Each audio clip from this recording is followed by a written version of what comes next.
ബീവിയെ സാറാ ബീവിക്ക് ഫ്രീ ആയിട്ട് സന്തോഷത്തിന്റെ ഭാഗമായി കറാമത്ത് കണ്ടപ്പോ കൊടുത്തു.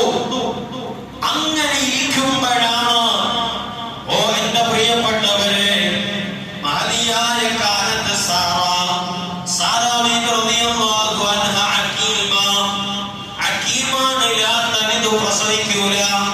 ചില പെണ്ണുങ്ങൾ അങ്ങനെയാണ്. അതുപോലെയുള്ള ഒരു വിശേഷണമാണ് സാറാ ബീവി റളിയല്ലാഹു അൻഹക്കും ലഭിച്ചത്. സാറാ ബീവി പ്രസവിക്കാത്ത പെണ്ണായിരുന്നു. അങ്ങനെയാണ് ഹാജറ ബീവിയെ കൊടുത്തത്. വകാന യുഹ്സിനുഹാ അൻ തറാ സൗജഹാ വഹീദാ ലൈസ ലഹു വലദ്. എപ്പോഴും മഹദിയായ സാറാ ബീവി ഭർത്താവിന്റെ മുഖത്തേക്ക് നോക്കുമ്പോ മക്കളില്ലാത്ത വേദന എപ്പോഴും ഭർത്താവിന്റെ മുഖത്ത് പ്രകടമായിരുന്നു. വിവാഹം കഴിഞ്ഞ് 1-2 വർഷങ്ങളൊക്കെ കഴിഞ്ഞതിന് ശേഷം മക്കളില്ലാത്തൊരവസ്ഥ വരുമ്പോ ഓ എന്റെ പ്രിയപ്പെട്ടവരെ നമുക്കുണ്ടാകുന്ന വേദന എത്രമാത്രം വലുതാണ്. ഇതുപോലെ നിരന്തരം അല്ലാഹുവിനോട് ഇബ്രാഹിം നബിയും ദുആ ചെയ്തിട്ടുണ്ട്, സാറാ ബീവിയും ദുആ ചെയ്തിട്ടുണ്ട്. അവസാനം സാറാ ബീവി കറാമത്തിന്റെ ഭാഗമായി കുട്ടി ലഭിച്ചിട്ടുണ്ട്, മറ്റൊരു വിഷയമാണ്. എന്നാൽ എന്റെ പ്രിയപ്പെട്ടവരെ സാറാ ബീവി ഭർത്താവാകുന്ന ഇബ്രാഹിം നബിയുടെ മുഖത്ത് നോക്കുമ്പോ എന്റെ ഭർത്താവിന് മക്കളില്ലല്ലോ, എന്റെ ഭർത്താവിന് മക്കളില്ലാത്ത വേദനയും വിഷമവും മുഖത്ത് പ്രകടമായി കാണുന്നുണ്ടെന്ന് സാറാ ബീവി മനസ്സിലാക്കിയപ്പോ സാറാ ബീവി ചെയ്തതെന്താണെന്നറിയോ?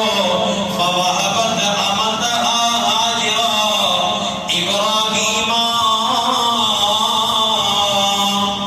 ഇബ്രാഹിം നബിക്ക് എന്ത് ചെയ്യുന്നു? സാറാ ബീവിക്ക് കിട്ടിയ സമ്മാനമാകുന്ന ഹാജറ ബീവിയെ കൊടുക്കുകയാണ്. ഹാജറ ബീവിയെ കൊടുക്കുകയാണ്. ഫതസവ്വജഹാ.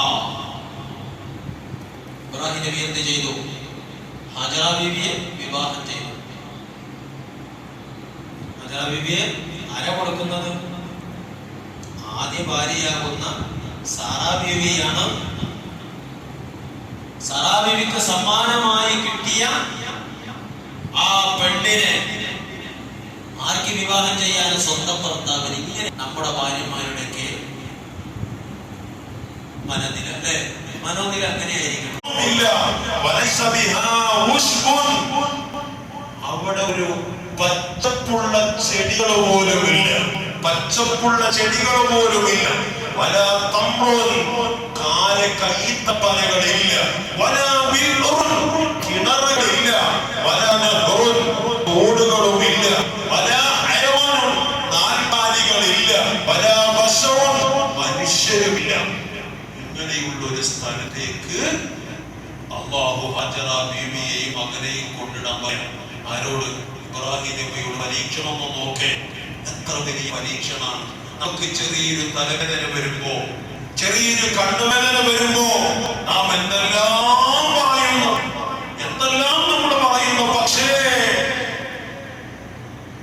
കെട്ടിടങ്ങളോ വീടുകളോ കിണറുകളോ പുഴകളോ നദികളോ സസ്യലതാദികളോ മനുഷ്യരോ മൃഗങ്ങളോ ഒന്നുമില്ലാത്ത ഒരു സ്ഥലത്തേക്ക് കൊണ്ടുപോയിടാൻ അല്ലാഹു കൽപ്പിക്കുകയാണ്.